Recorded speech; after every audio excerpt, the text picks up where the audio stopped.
بعض روایات میں کہ فرعون کا چہرہ بڑا چمک رہا تھا، حالانکہ ظاہر اور ظاہر کافر تھا اور بہت سرکش اور باغی تھا. تو موسیٰ علیہ السلام نے اللہ تعالیٰ سے پوچھا کہ یہ کیا کر رہے ہیں آپ، اس کے چہرے پر یہ کہاں کا نور برسا رہے ہو؟ حق تعالیٰ نے کہا کہ داڑھی کی بہت زیادہ خدمت کرتا تھا.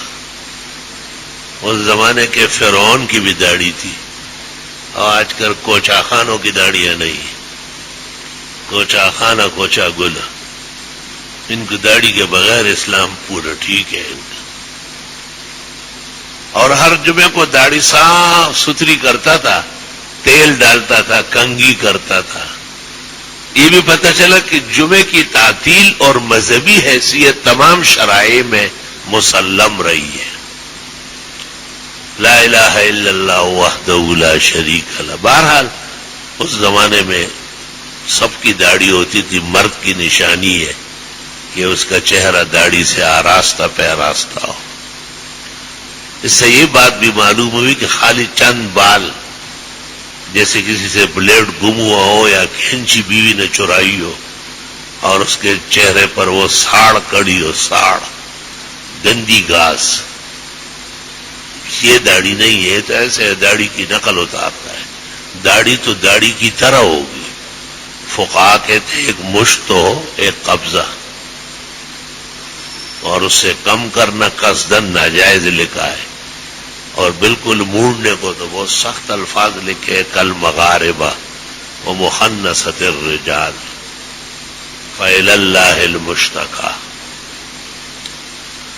مسلمان کی حیثیت سے اور مرد کی حیثیت سے بہت جلد اس گناہ سے توبہ کرنا چاہیے. اور اب تو ایک اور تماشا بن گیا، حج سے آ جاتے ہیں اور جتنے کوتی تیوتے آن کلوتی، کوتا جیسا گیا ہے اسی طرح کوتا واپس آ گیا ہے، داڑھی کی ضرورت ہی نہیں. اس کو کہتے ہیں حج صاحب مبارک ہو. کیسے مبارک ہو؟ مبارک مانا قبول، اللہ تعالیٰ آپ کی عبادت قبول کرے. تو مجھے فکر یہ ہے کہ یا تو یہ داڑھی موڑنے کو گناہ نہیں سمجھتا، علماء کہتے ہیں گناہ کو گناہ نہ سمجھنا کفر ہے، اور یا یہ گناہ سمجھتا ہے لیکن توبہ نہیں کرتا. تو 5 آدمی ہیں جن کی بخشش نہیں ہوگی. جیسے شرک باللہ کا مرتکب، عاق الوالدین، آکل الربا، قاتل النفس، یا وہ شخص جو کسی فحشاء میں مبتلا ہو اور اس کے چھوڑنے کا ارادہ نہ ہو. تو عجیب بات ہے کہ حاجی صاحب داڑھی منڈا رہے ہیں اور گیربریت کا لوا اور آزا، گیربریت کا لوا اور آزا، اور یہ بتائی پخیرا نے پخیرا جی سے مبارک شاہ. یہ بات میری فہم و سمجھ سے بالا تر. اللہ تعالیٰ مسلمانوں کو گناہوں سے توبے کی توفیق دے. اور کتنے افسوس کی بات ہے کہ اتنے بڑے مقام پر، جس سے بڑا مقام آسمان کے نیچے زمین کے اوپر اسلام میں نہیں ہے، آخری عظیم رکن 5واں حج وہی ادا ہوتا ہے. اور وہاں جا کر کے اس نے مینا میں بھی نمازیں پڑھی، عرفات میں بھی دعائیں مانگی، ظہر اور عصر پڑھی، رات کو مزدلفہ آ کے مغرب اور عشاء پڑھی، ساری رات دعائیں مانگی، فجر غلس میں پڑھ کر دعائیں مانگی، سورج نکلتے ہی مینا آیا اور اس نے جمرہ عقبہ کی رمی کی، اور پھر متمتع اور قارن نے قربانیاں کی، اور یوں احرام سے نکل گیا، اور احرام سے نکلتے ہی اس نے داڑھی بھی منڈوا دی. یہ بہت افسوسناک بات ہے کہ مسلمان ٹس سے مس نہیں ہو رہا ہے. ہاں، وہ کسی نے کہا ہے نا کہ مکہ گئے، مدینہ گئے، قدس بھی گئے، جیسے گئے تھے گھوم پھر کے ویسے آ گئے. عجیب معاشرہ ہے کہ وہی بیٹا داڑھی رکھے، ماں باپ کو تکلیف پہنچتی ہے. نمازیں پڑھنے لگے، یار یہ تو ابھی سے مولوی ہو گیا. مولوی ہونا آسان کام ہے؟ جنہیں آپ دیکھتے ان میں ایک بھی مولوی نہیں ہوتا، کو مولوی ہونے کی ہوا ہی نہیں لیتی.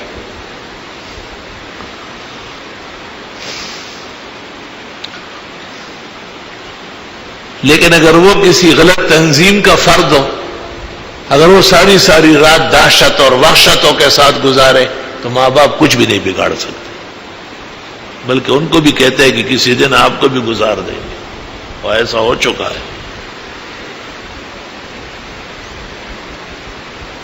اس لیے ہمارے بھائیوں کو اور دوستوں کو دین کا ساتھ دینا چاہیے اور اللہ سے دعا کرنا چاہیے کہ وہ غلط کاروں سے بچے، ناکار عناصر سے بچے، خواہ وہ گھر کے ہو یا باہر کے ہو. نالائق زوی چې مړ شي پلار ته خلاص شي، لکه غاښ چې په وتو د درد خلاص شي. رحمان بابا ہمارے پشتوں کے فخر و مفخر ہے. وہ کہتے ہیں نااہل و نالائق بیٹا جو غرق ہو جائے تو ماں باپ کی عزت بچ جاتی ہے. جیسے خراب دانت جب نکل جاتا ہے تو سکون آ جاتا ہے، ہاں دانت نکل گیا، آرام ہو جائے گا. نالائق زوی چې مړ شي پلار ته خلاص شي، لکه غاښ چې په وتو د درد خلاص شي. اللہ تعالیٰ مسلمانان عالم کو اچھے رکھے اور ان کو لیے خیر ان پر غالب فرمائے، اور انہیں اپنی جوانیاں گناہوں سے بچانے کی توفیق دے. اور جو بوڑھے ہو چکے ہیں اللہ انہیں بھی آخرت نصیب کرے کہ وہ یہ خیال کرے کہ بھائی اب تو بہت کم فاصلہ رہ گیا. جوان تو اس خیال میں ہے کہ میں بوڑھا ہوں گا، لیکن بوڑھا کس خیال میں ہے کہ یہ پنگوڑے میں واپس جائے گا. دی سپینگیری تا چونو ہے سپینگیری دا ہما واڑا تفلان دا گواری. بعض ہے بوڑھے لیکن بچوں سے بدتر ہے، داڑیاں یہ مونڈ رہے ہیں، کینچیاں یہ لگوا رہے ہیں، عورتوں کی طرح رنگین کپڑے یہ پہنتے ہیں. تو رحمان بابا کو غصہ ہے، اس کو آپ بوڑھا سمجھتے ہیں، یہ تو پنگوڑے میں جھولنے والا منا ہے. ہمارے یہاں مسائل بیان ہوتے ہیں، طالب علموں سے میں کہتا ہوں محلے کے بزرگ نمازی ان کو لائے آگے، تم پیچھے ہو جاؤ، تم چھوٹے ہو. تو وہ ان کو کہتے ہیں کہ آپ وہ نہیں آتے کہ میں یہیں ٹھیک ہوں. تو میں کبھی کبھی غصے میں آخر انسان ہوں، بشر ہوں، کیا کروں. دی سپینگیری دا چونے ہوئے سپینگیرے دا ہما واڑا تفلان دا گواری. اللہ تعالی ہمارے بزرگوں کو سفید ریشوں کو قائم دائم رکھے اور انہیں اپنے بزرگی کا خیال نصیب فرمائے. صحیح مسلم میں ہے ان اللہ لیستحیی من شیبت المسلم. مومن مسلم کا جب سفید آ جائے، بال سفید ہو جائے، اللہ کو بہت حیا آتی ہے کہ اس کا خیال رکھو، اس پر رحمت کرو. اور وہ کیا کرتا ہے، وہ چمڑا پٹا ہوا ہے لیکن مونڈ رہا ہے، سر ہل رہا ہے، یو خواہ درمی بل خواہ سر در پی گی، طول صورت اخپل پردیش پر پی رہے گی. تو میں کہتا ہوں خدا کو تو حیا آتی ہے، تمہیں حیا نہیں آتی کہ بس اب بزرگوں والے کام کرو نہ، رہنے دو نا. یہ مسائل تلخ ہے اس لیے مولوی بیان نہیں کرتے، لیکن تلخ استاذ، تلخ معلم، تلخ بیان وہ شیرینی پیدا کرتا ہے. دارو کے طبیب صبر می فرمائے، جو علاج ڈاکٹر تجویز کرتا ہے وہ تلخ ہے. وہی نفس حریص شکر می خواہد، اور یہ لالچی نفس یہ تو میٹھا خور ہے. آرام آرام بھی اچھے، میں بھی اچھے، سب اچھے. تو برا کون ہے؟ یہ برائی جو ہو رہی ہے قرآن پاک کہتا ہے سود خورو، چور، زانی، بد چلن، یہ ان کو سنائے تاکہ ان میں احتیاط پیدا ہو جائے. ان کو خیال رکھنا چاہیے. وہ میرے پاس ایک بزرگ ڈاکٹر آتے تھے، بہت اچھے آدمی تھے، پتہ نہیں اب کہاں ہیں، اور ان کے بیٹے نمبر سے ڈاکٹر ہو رہے تھے، لیکن عجیب بات تھی کہ جب ان کو اعلیٰ قسم کا درجہ مل جاتا تھا نا، سرٹیفکیٹ، تو اس دن وہ بیمار ہو جاتے. اللہ جانے کسی نظر کا دخل کیا مصیبت. تو یہاں بھی دم درود کے لیے لوگ آتے ہیں. میرے پاس کئی قسم کے دم درود ہیں. یہ جو ممبر پہ ہے سب سے طاقتور ہے. چوفو چوفو سے کام نہیں بنے گا، صحیح مسائل سے کام بنے گا. تو ڈاکٹر سے بڑے بھی بیٹھے تھے، اس کے 2-3 بیٹے بھی وہ بالکل اس طرح سن ہو چکے تھے. اور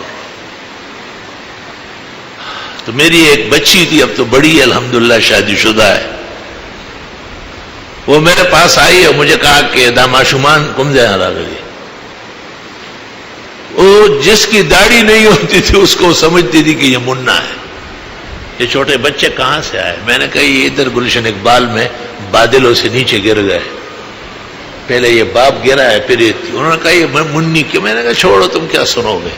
کہ نہیں. میں نے کہا جس کسی کے چہرے پہ داڑھی نہ ہو، یہ میری بیٹی اس سمجھتی ہے کہ یہ ننھا منا ہے، بچہ ہے، معصوم ہے. یقین کر لو کہ اوہ کیا اس نے داڑیاں رکھ لی.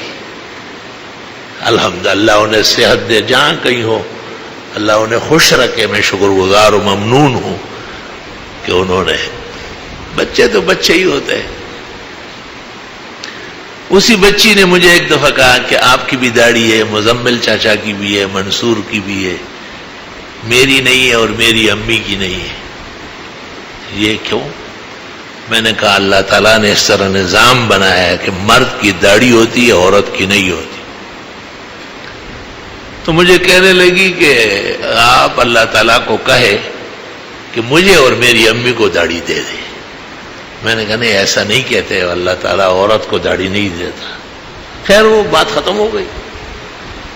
چند دن گزر گئے تو ایک اخبار میرے پاس بھاگتی ہوئی آئے، ابو اخبار میں دیکھو عورت ہے اور اس کو اللہ نے داڑھی دی ہے. تو ایک عرب بادشاہ کو دیکھا تھا اس طرح رومال ڈالا ہوا، اور میں نے کہا یہ قطر کا بادشاہ ہے اور اس کے بال جو ہے نا باہر ہے، مرد ہے. لیکن اچھا میں نے سمجھا کہ عورت ہے اور داڑھی دے دی. جہاں دین کا کام ہوگا وہاں چھوٹے چھوٹے بچوں کو بھی فکر ہوگی. بچوں کو دین کے قریب رکھو، ان کو پرائے مت بنایا کرو. اس سے تمہارے پیسے نہیں بڑھیں گے، بینک بیلنس بینک والے کھا جائیں گے، آپ کالی تاریک لہر میں اتر جائیں گے، وہاں حساب دینا پڑے گا. بچوں کو غلط ترانے نہ یاد کراؤ، گانے ان کو نہ سکھاؤ، ان کو غلط لوگوں کی ٹریننگ نہ دو. اپنے آباء و اجداد، انبیاء و مرسلین، صحابہ و تابعین، وہ لوگ جن پر ہمیں اور آپ کو فخر ہے، ان سے ان کو آگاہ کرو کہ ہمارے بڑے. الحمدللہ الحمدللہ.